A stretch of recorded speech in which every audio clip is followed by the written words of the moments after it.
ابتدا ہے رب ذوالجلیل کے بابرکت نام سے جو دلوں کے بھید خوب جانتا ہے۔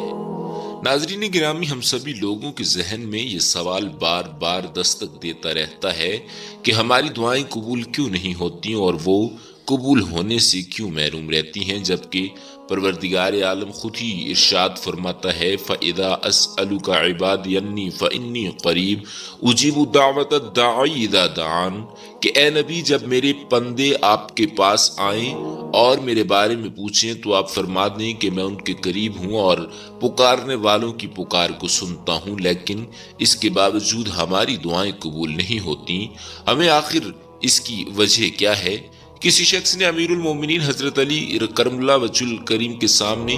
دعا قبول نہ ہونے کی شکایت کرتے ہوئے عرض کی کہ یا امیر المومنین، خداوند عالم قرآن مجید فرقان حمید میں فرماتا ہے کہ تم مجھ سے دعا کرو، میں تمہاری دعاؤں کو قبول کروں گا، لیکن اس کے باوجود کیا وجہ ہے کہ ہم دعا کرتے ہیں لیکن ہماری دعائیں قبول نہیں ہوتی؟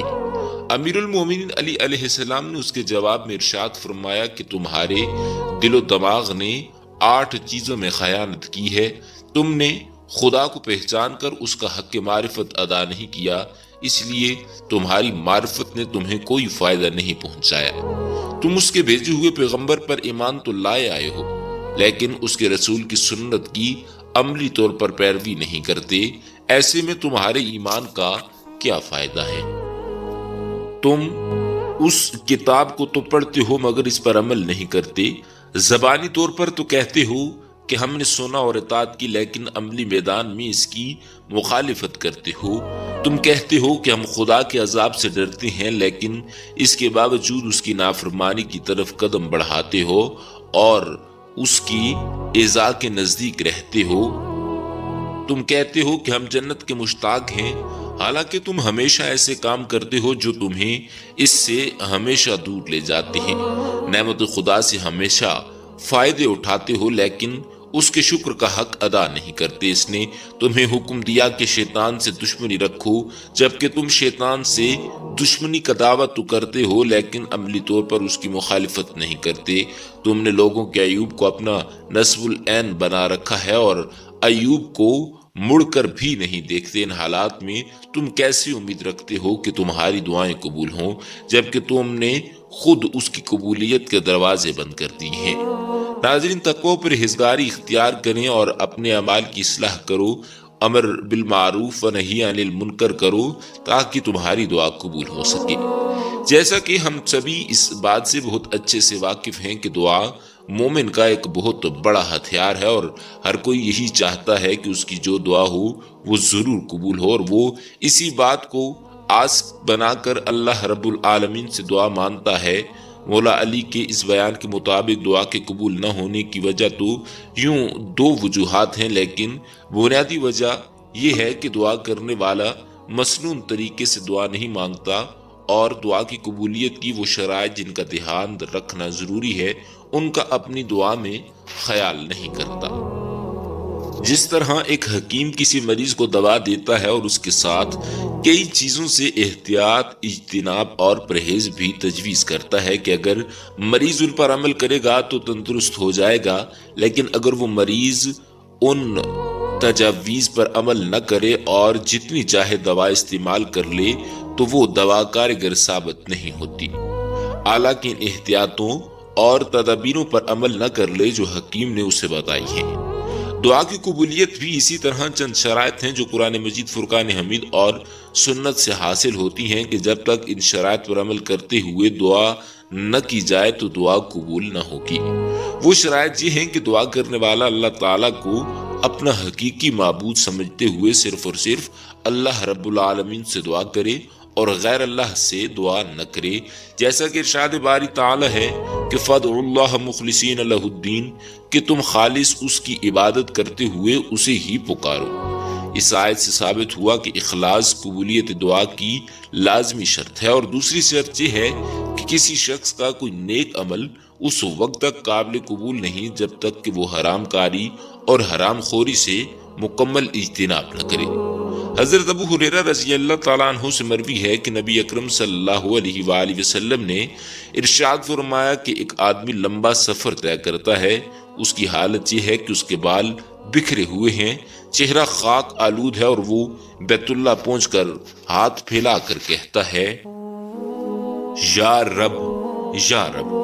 حالانکہ اس کا کھانا حرام کا ہے، اس کا پینا حرام کا ہے، اس کا لباس حرام کا ہے، اور حرام سے اس کی پرورش ہوئی، تو پھر اللہ تعالیٰ اس کی دعا کو کیسے قبول کرے؟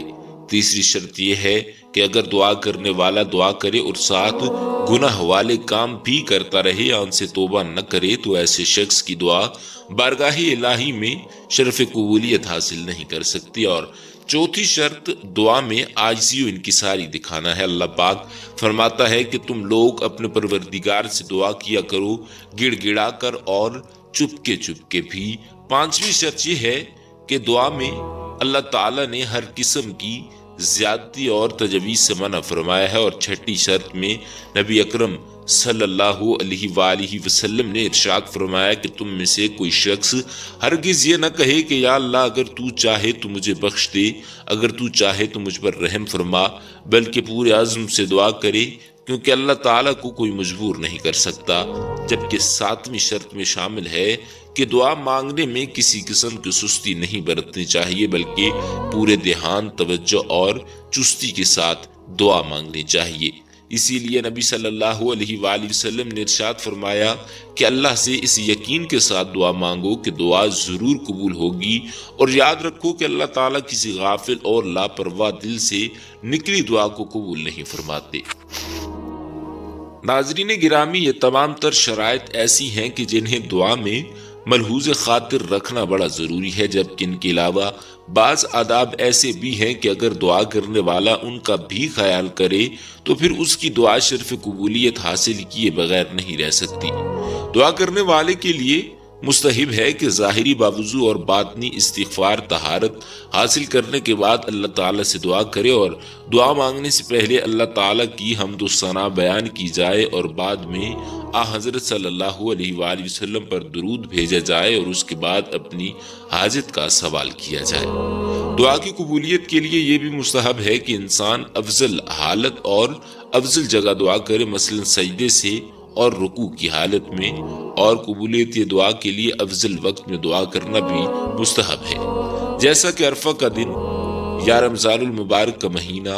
اور بالخصوص آخری 10 دن اور طاق راتیں اور شب قدر زیادہ افضل ہیں، یا پھر اسی طرح سحری کا وقت اور جمعہ کا دن اذان اور اقامت کا درمیانی وقت بھی افضل اوقات میں شامل ہیں۔ حضرت انس رضی اللہ تعالیٰ عنہ سے مروی ہے کہ آپ نے فرمایا کہ اذان اور اقامت کے درمیان دعا کبھی رد نہیں ہوتی، گرد گراتے ہوئے اور بار بار